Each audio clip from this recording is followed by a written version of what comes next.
ओम नमः शिवाय नमः. श्रावण महिना सुरू झालेला आहे.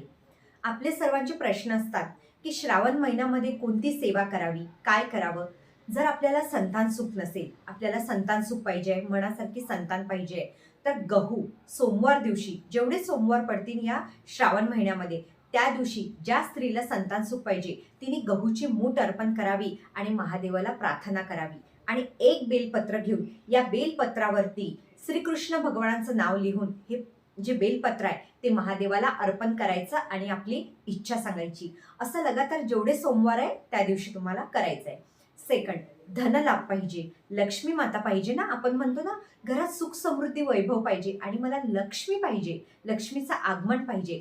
अशा व्यक्तींनी तांदूळ महादेवाच्या मंदिरामध्ये, जेंट्स लेडीज, तांदळाची मूठ अर्पण करावी आणि याच्यावरती लक्ष्मी किंवा श्री लक्ष्मीचं नाव आहे ना, तुम्ही श्री लिहून चंदनाने नंतर हे बेलपत्र महादेवाला अर्पण करा.